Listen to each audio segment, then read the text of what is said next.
E aí agora vamos tratar então, né, nessa última parte, especificamente do nascimento, então, do relato do nascimento de Jesus.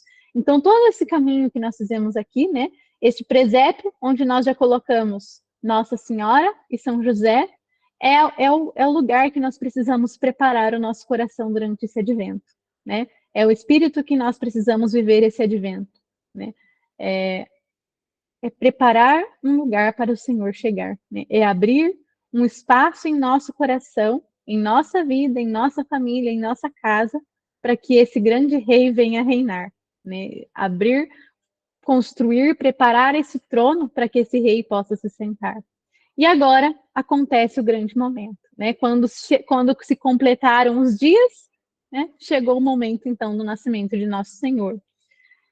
E é interessante olhar para esse acontecimento, né, para o nascimento de Jesus, como é direta a intervenção de Deus. Tem um teólogo que diz assim, né, Deus age em dois momentos diretamente na história.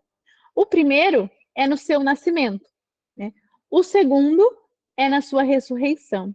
Então, se você olhar ao longo de toda a história, Deus ele vai falando com o povo e vai transmitindo sua mensagem. Mas uma intervenção material mesmo, uma coisa quase que miraculosa, digamos assim, só acontece em dois momentos. Quando Cristo nasce de uma mulher virgem e quando Cristo ressuscita, né? Então, o Natal, por isso que ele é um dos grandes mistérios da nossa fé, né? O nascimento e a ressurreição de nosso Senhor Jesus Cristo são essas duas grandes pedras, né, que fundam a nossa fé católica, porque realmente são nesses dois momentos específicos em que Cristo age mesmo na história, né? Que Cristo age perfeitamente, age materialmente na nossa história. E aí, então, o, o Evangelho de São Lucas diz, né, que o nascimento de Cristo acontece num contexto de um recenseamento. Então, surge um decreto, né, de César Augusto, que era o rei do Império Romano naquela época, que fosse recenseada, né, que fosse medida, vamos dizer assim, as pessoas, fosse calculado o número de pessoas, de todas as coisas, em toda a terra. Então, olha só que interessante. Exatamente naquele tempo em que Cristo nasce, acontece esse recenseamento de toda a terra, ou seja, chegou a plenitude dos tempos, né? Os tempos agora são plenos. É a hora, então, de algo muito grandioso acontecer. E é interessante que São José vai para Belém. E Belém não é só a cidade natal de São José, mas Belém é a cidade onde também nasceu o rei Davi. Então, Cristo nasce no lugar da promessa, né? Não foi um lugar aleatório, o lugar onde Cristo nasceu. É o lugar onde já Deus havia prometido que começaria, né, esse reino que não vai ter fim.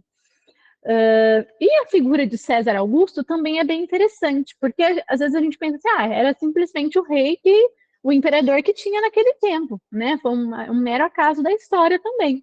E não foi. Existe numa cidade da Ásia, os historiadores encontraram uma tabuinha, um lugar que eles escreviam algumas informações nas paredes, assim, aqueles registros antigos, né?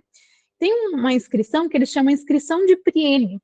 E nessa inscrição é narrado sobre o nascimento desse rei chamado César Augusto.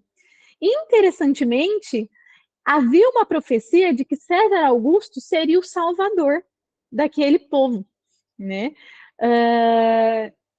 E, de certa forma, ele foi, né? Não foi ele o salvador, mas foi graças a um decreto dele que o salvador nasceu, né? Naquele lugar, naquele tempo em que deveria ter nascido.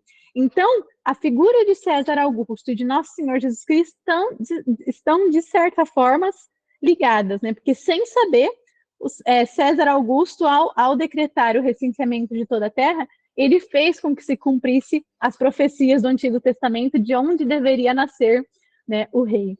Então, é interessante ver como tudo vai convergindo para que o nascimento de Cristo seja, de fato, um acontecimento perfeito na história, né?